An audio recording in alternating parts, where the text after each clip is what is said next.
At my father's funeral, my brother shouted, "You weren't even there for him." My aunt nodded, "You left when he needed you most." My hands trembled as my mother covered her face. I took a deep breath and said, "Then let's hear it from him." When I played his final voicemail, the room fell silent. I'm not even sure how to start this, but here we are. My dad passed away 2 weeks ago. Pancreatic cancer. Quick, brutal. He was diagnosed in early February, gone by the end of March. The funeral was held this past Saturday in our hometown, Fairview, Massachusetts, small town, quiet place, where everyone knows everyone. For context, I live in Chicago now. I've been there for 5 years. I have a wife, 2 kids, and a full-time job. I fly out when I can, but it's not like I'm around the corner. When Dad got sick, I did come home.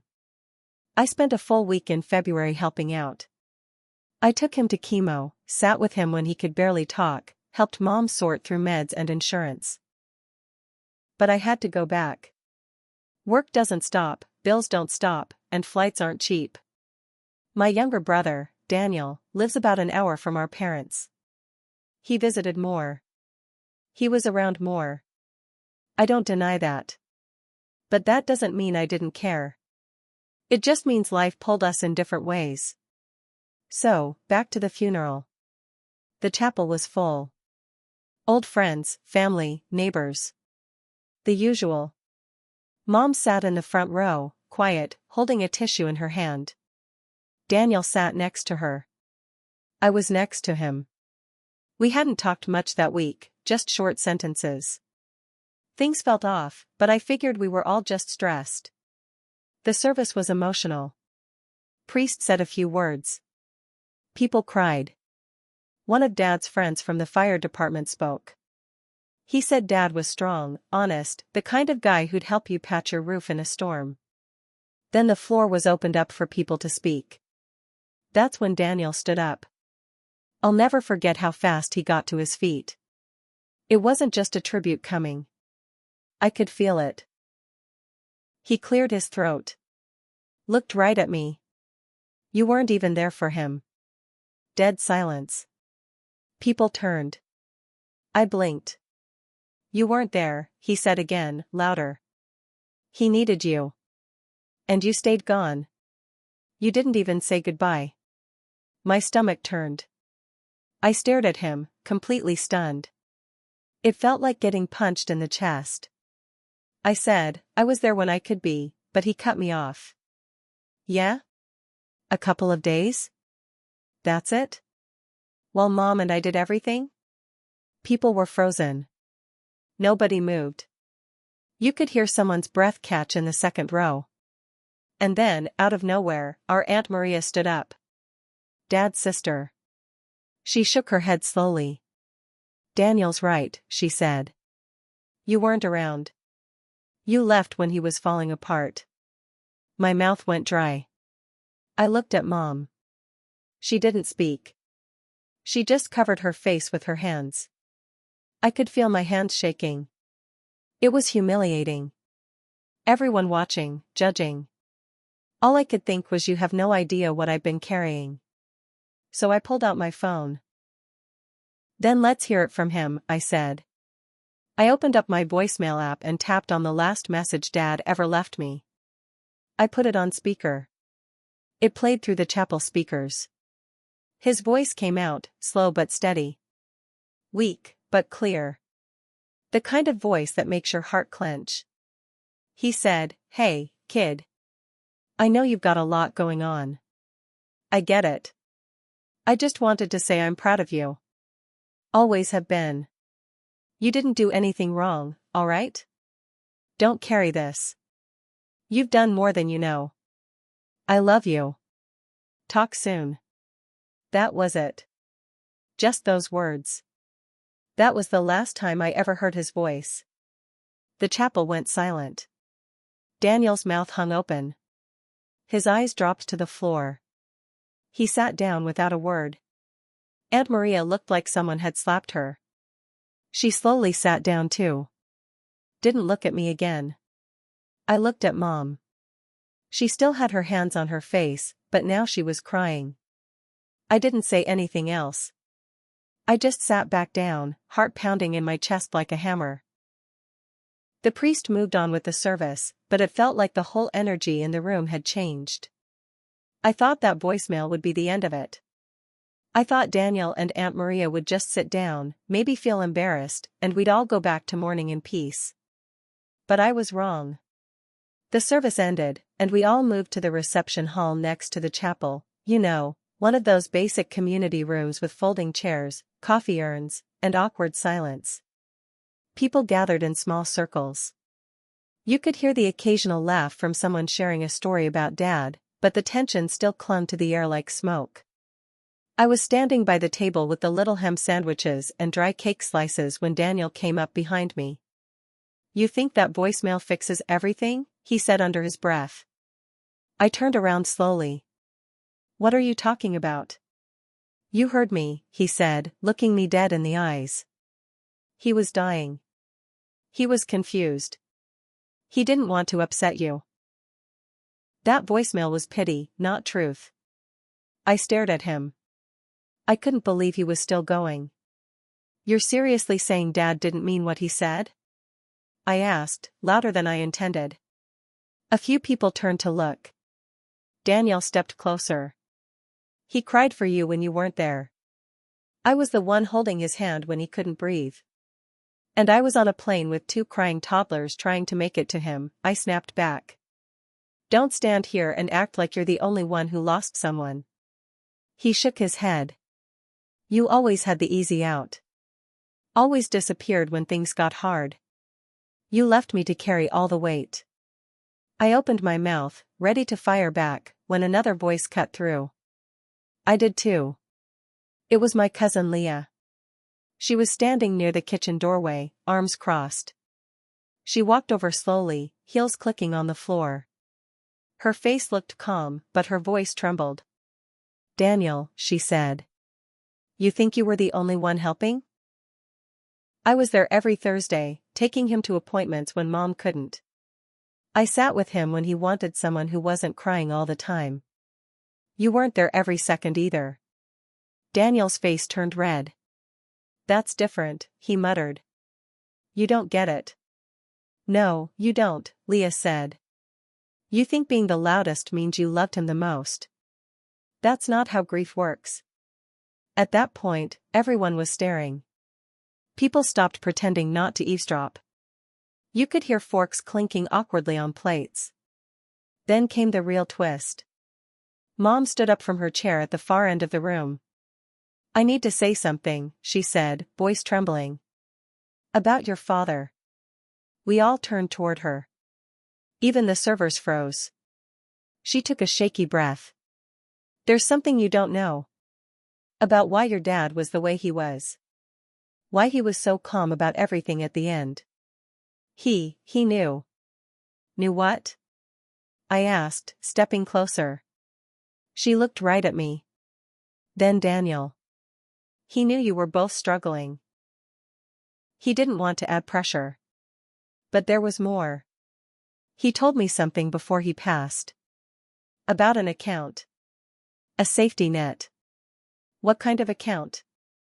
Daniel asked, frowning. Mom looked down. "A bank account. Hidden. 4 years. Money he set aside. For both of you." I felt like the floor dropped under me. Daniel blinked. "Wait. He had a secret account?" "Yes," Mom said. "Tens of thousands. He didn't tell you because he didn't want either of you to feel like you owed him more than you already did." I looked around the room. People were whispering. Aunt Maria's eyes were wide. "So where is it?" Daniel asked. His voice had changed. Something in his tone turned sharp. Mom hesitated. "He gave me the instructions. But I haven't opened the envelope yet. It's in his desk." My mouth went dry. It wasn't just a funeral anymore. It was turning into something else, something messy, real, painful. Grief, guilt, secrets, and now, money. And the worst part? I started wondering who in that room already knew. We didn't talk much after Mom dropped the bomb about the hidden account. The reception wrapped up with people awkwardly mumbling their condolences and rushing out faster than usual. No one wanted to be in the middle of what was starting to feel less like a funeral and more like a courtroom drama. That night, I stayed at the old house. My childhood bedroom was exactly how I left it, old posters on the wall, dusty trophies, a bookshelf full of stuff I hadn't touched in years. I couldn't sleep. My head was spinning. Dad had money set aside? Why didn't he say anything when I told him we were drowning in medical bills last year? Or when Daniel said he couldn't keep up with the mortgage? What else hadn't he told us? The next morning, I walked into his study. The air smelled like old books and coffee. His desk was still neat, he was always organized. Mom pointed to the bottom drawer. "It's in there," she said. I opened it and found a yellow envelope. Thick. Labeled with our names, mine and Daniel's.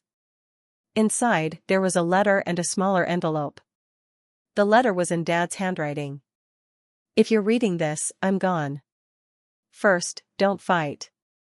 I saved this money so that neither of you would have to struggle. But there's something you need to know before you take a cent." I stopped reading. Daniel, standing behind me, leaned forward. "What's that supposed to mean?" I read on. "This money came from the sale of a property you don't know about. A house in Vermont. I bought it under a different name. I kept it off the books for a reason, I lived there sometimes. Not alone." I froze. Daniel said, "Wait. What?" I didn't answer. I just kept reading. "Her name was Claire. We met years ago. It wasn't what you think. It wasn't an affair. At least, not in the way people say it. Your mother knew. We had an understanding. Claire had cancer too. We helped each other. She passed 3 years ago. The house was hers originally, but she left it to me. I sold it quietly and saved the money." Daniel took a step back, his face pale. "He had someone else?" I looked at Mom. She was standing in the hallway, not crying, just staring at us like she'd seen a ghost. "You knew?" I asked her. She nodded slowly. "It wasn't an affair," she said. "Not really. We were complicated. After your sister died, we changed." He shut down. I shut down. Claire helped him smile again. Daniel sat down hard in Dad's old chair. I felt like my brain was short-circuiting. "So this money," I said. "It's from that part of his life." Mom nodded. "Yes. That's why he didn't want it to feel like an obligation. He didn't want it to be a curse." Daniel stood up suddenly. "I don't want it," he said. "I don't want money from his other life. I don't even know who he was anymore." He stormed out. I didn't follow him. I just stared at the letter. My father's last secret. His final truth. But something in that letter still didn't sit right. The next page was a bank statement. And the numbers didn't add up. Not even close. The account wasn't just a few thousand. It had nearly $380,000 in it. Where did all that come from? A small house in Vermont wouldn't sell for that much. Not in the state Claire's old place was in. I checked Zillow months ago when I visited Vermont for work. Something else was going on. I flipped the statement over. There was a wire transfer. From a law firm in Boston. The name, Calder and Knox LLP. I didn't recognize it. But deep down, I had a terrible feeling. And I knew one thing for sure, this wasn't over. Not even close. After Daniel stormed out, I sat in that study for a long time, staring at the bank statement. The law firm's name, Calder and Knox, kept echoing in my head like a warning bell. I couldn't let it go. The next morning, I drove into Boston. I didn't tell anyone. Just left a note for Mom, said I'd be back before dark. I needed answers, and I didn't want to hear any more half-truths. I found the firm. Big office building. Marble lobby. One of those places that smells like cold air and money. I asked for someone, anyone, who could tell me why my father received a $250,000 wire from them 2 years ago. The receptionist gave me a tight smile and left to check. 10 minutes later, an older man in a gray suit came out. He looked at me and sighed like he already knew why I was there. "You're Richard's son?" "Yeah," I said. "Why did he get that money?" He nodded slowly and motioned me into a private room. Closed the door behind us.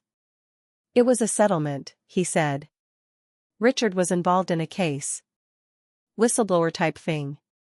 Years ago, he uncovered something, financial abuse, in the fire department's pension fund." I blinked. "He never mentioned that." "He signed an NDA," the man said.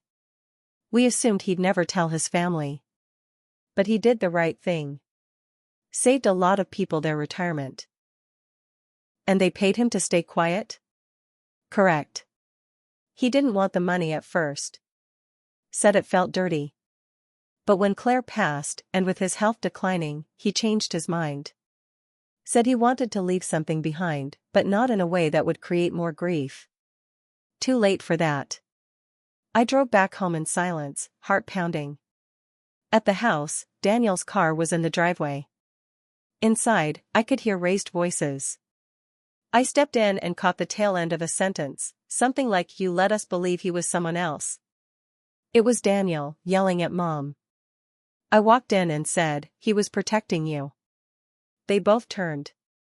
Faces red. Tired. Worn. "Protecting us from what?" Daniel snapped. "The truth? That he had another woman? That he had money?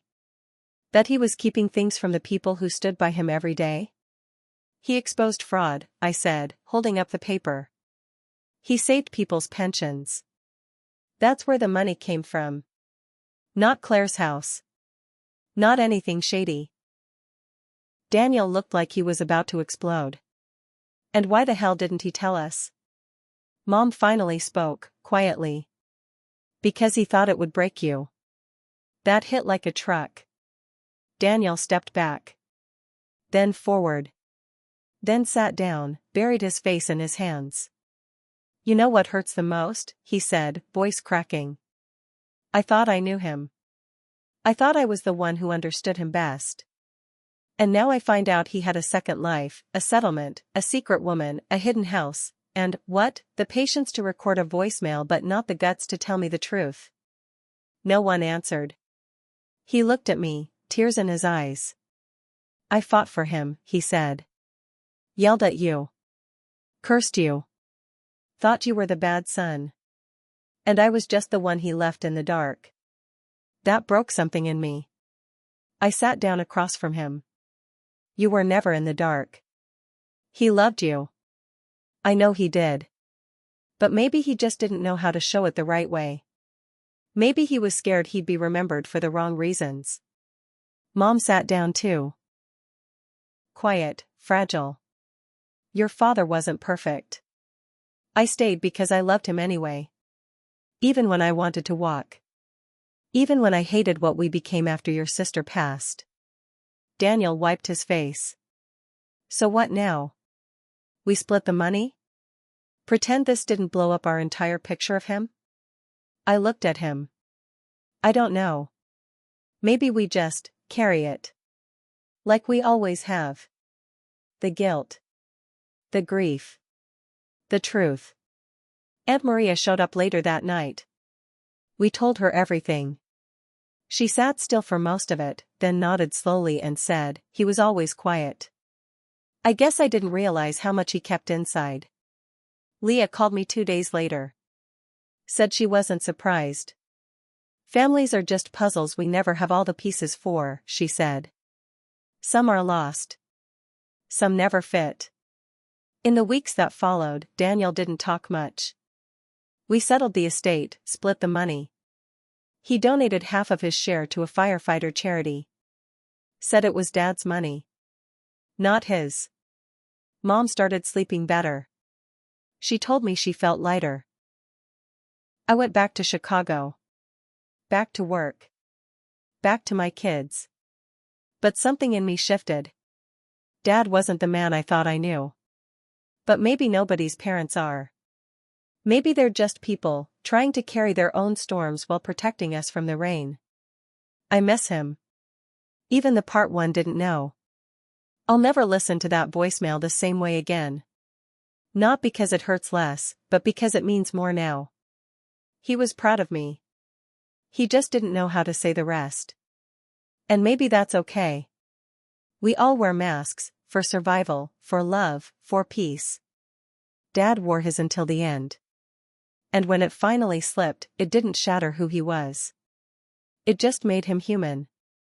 And somehow, that makes me love him even more.